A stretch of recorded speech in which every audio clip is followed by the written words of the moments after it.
Yo, welcome to Melon Scrum Trips YouTube. Today I'm going to be going over what I think the meta will look like and kind of my thoughts for the next stage of the Players' Cup. So the second stage of the Players' Cup, for those of you that qualified, top 256 in LATAM, EU, or NA, or top 128 in Oceania, you go into a double elimination tournament. It's quite difficult to advance. The top four advance, double elimination. You have to go, it's like 9-0, or if you lose round one, you have to win like 13 in a row. It's a really grueling thing. But the big deal is it's double elimination, not Swiss. So you can only afford two losses. So there's really two ways you can go about it. One way is say, I'm going to play a deck that doesn't take any auto losses. Number two is say, I'm going to take specific auto losses and good matchups against everything else. I'm not going to tell you which one's correct. I don't actually know which one is correct ever. It's like, really what you want to do. I recently talked to Pedro Torres, who got top four at Worlds in 2018 with Rayquaza. We interviewed him and we asked him, how did you beat Garbodor? Because it's like Rayquaza in that format lost to Garbodor. And he said, oh, I didn't play any. Sometimes that's what you have to do. Sometimes you say, you know what? I'm going to take the L to this deck because I think it's going to be popular, but not that popular. So it's kind of up to you how you want to go about it. Do you say like, okay, the top three decks that I think in terms of popularity, probably ADPZ, Eternatus, and Pikarom. I think those are going to be the top three in terms of popularity. Pikarom's the debatable one at number three. That could be Centiskorch. But between those top three, maybe you go in and say, I'm going to beat two of them, and I'll take an L to the other one. Who cares? That's entirely up to you. But this is kind of my thoughts as I would be heading into it. So I think the best deck and probably the most popular deck and the most hype deck for it is going to be Eternatus. So these are all my lists. These aren't they might be optimal. I don't know. But these aren't changed for the meta really. Some are. But I think Eternatus is both the best deck and going to be the most popular for the tournament. One of the reasons for that is Luke Metal Zacian. I really don't think it's going to be played in large numbers. In double elimination, you don't want to play a deck that takes two bad matchups against two of the top decks, which is Tempo-Zard and Centiskorch, are both hard for Luke Metal. Now, with that said, Luke Metal is a good deck. It's going to show up. People will play it. Some people will be successful with it. But I don't think it's going to show up a ton because of Rusted Sword is legal. And now, not only is Fire a bad matchup, but ADP is not a good one anymore. And so I think Luke Metal is going to be on the decline, which means Eternatus really doesn't have any bad matchups anymore. In fact, really just has good matchups. And in best of three, the hammer variants should come out on your favor. So a lot of people say, just play hammers to beat Eternatus. It's fine. Sure, why not? In a best of three, that hammer variance is probably going to help you more than help the hammers. So I'm a big fan of Eternatus for this tournament, but I also think everyone else is going to think the same thing because I'm pretty sure it is correct. So Eternatus is my number one deck for the next phase of the Players' Cup, but also it's probably going to be the most popular. So keep that in mind. I think the second most popular deck, and probably my number two, would be ADPZ. The addition of Rusted Sword is the same list I posted a video on a couple weeks ago. But the addition of Rusted Sword helps two matchups, and I think they swings them in your favor. It swings the Luke Metal matchup in your favor, although we're going to see less Luke Metal. And, very importantly, it swings the Pikarom matchup in your favor. Because now a Zacian with a Rusted Sword OHKOs a Raichu, or a Mewtwo without a Big Charm. This is a very big deal. This spot used to be one Vitality Band, one Tool Scrapper, but now we have two. And saying Pikarom, you can't bench your Raichu or your Pikarom, and you have to charm your Mewtwo, and you have to charm your Dedenne. That's just so much for Pikarom to deal with. So I think that actually becomes a slightly favored matchup moving forward. The one thing Peak has, though, is Peak is a little more consistent. But with that said, I think ADP is a really good play.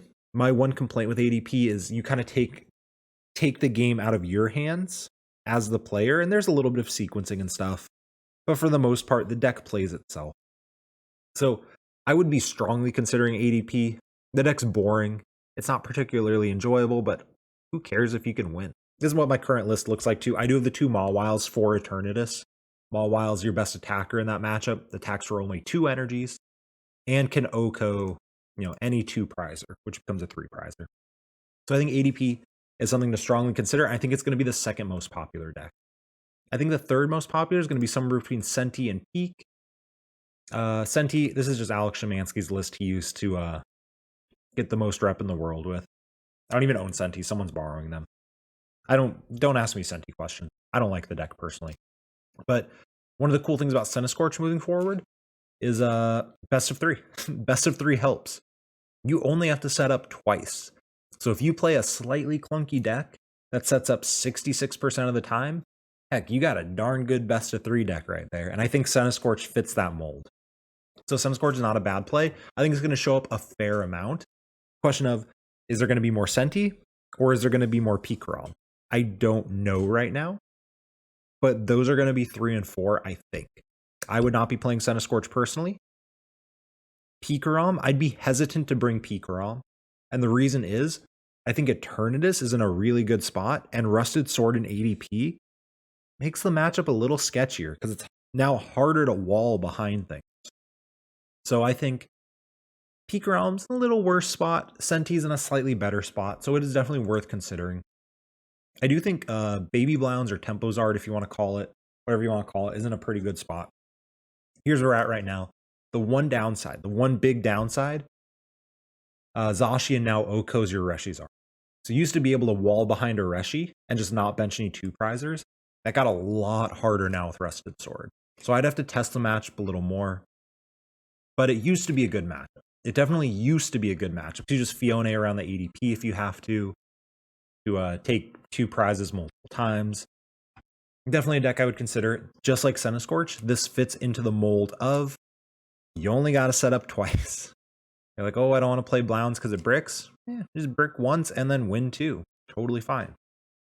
So I think Blounds is one of those picks that I don't think it's going to be ridiculously popular. It will show up. I don't think it's going to be ridiculously popular, but I do think it's a solid play for the next phase. I don't think if anyone told me, I want to play Blounds, I don't think I would tell them no. Another downside, though, you lose a good matchup in Luke Metal. Luke Metal is going to be a pretty small amount, but people are going to try to play Turbo Zacian, which is a good deck. Turbo Zacian is a good deck for sure. It's probably going to show up. Some of those Luke Metal players are going to say, I want to say Intrepid Sword and I don't want to play ADP. Sure, that's fine. You do beat that pretty effectively. So that's kind of nice.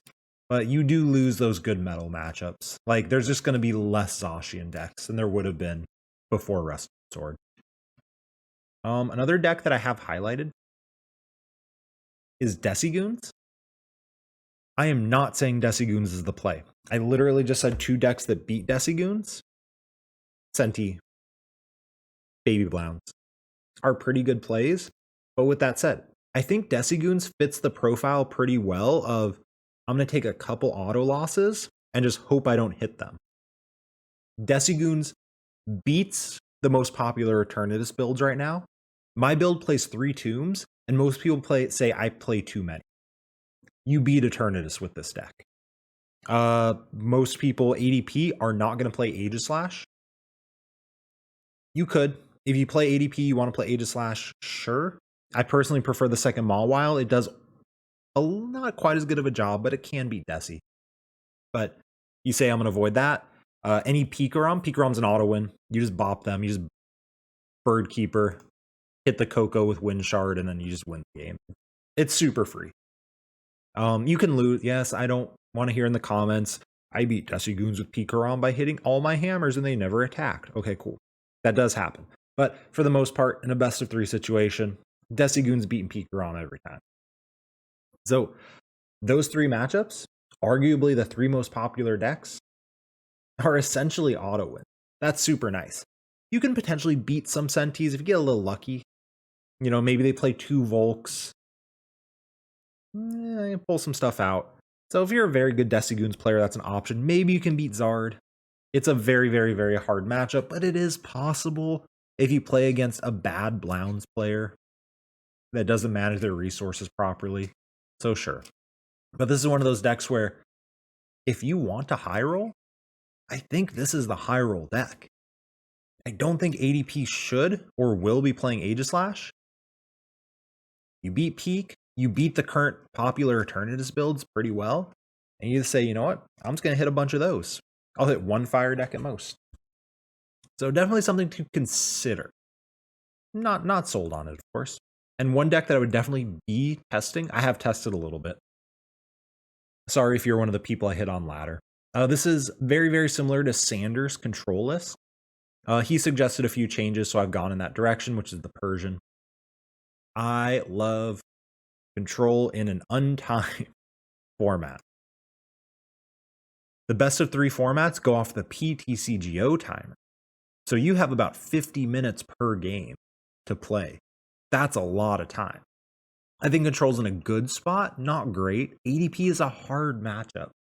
You can win. You can definitely beat ADP. I have beaten ADP with this deck, but it's tough. If you feel confident in that matchup, I think you go ahead and ship something like this potentially. Like I said, I'd be testing it. The cool thing is no mirror matches most likely. If you hit a mirror match, I'm sorry. But you have some pretty good matchups across the board. It's a very cool deck. It benefits from untimed. It benefits from the best of 3 untimed. Takes a lot of brain power through all those rounds, though. That's definitely something I'd be testing. So I did not advance. It was unfortunately a very, very hard tournament. Mostly I wasted keys on stuff. But had I advanced, I would definitely be looking at ADP, Baby Blounds, Decigoons, and Control as my top 4 to be testing right now. No promises I'd be going with any of those, but I think they're all in a pretty good spot. And my expectation is Eternatus is the most popular deck. Specifically the like straightforward. People absolutely love the, ooh, it's got 2 lines. Cool, whatever. People love Etern. So I think it's going to show up in large numbers. ADP, I think ADP is going to show up in large numbers. There's money on the line. When money's on the line, ADP comes out to play. And then probably Senti over Pikarom, although I would definitely expect to see a fair amount of Pikarom. I didn't star it, but there's a pretty traditional Pikarom list. There's nothing special about it. This is the hammer build. So I would expect to see those types of decks, like I said. Without Big Charm, I don't think Pikarom has as good of an ADP matchup as it used to have. So that is a bit sketchy, but it's up to you. I might do one of these 2 when it gets closer. I haven't decided yet. But in the meantime, I don't expect the meta to change much. There's not much to happen in the format right now.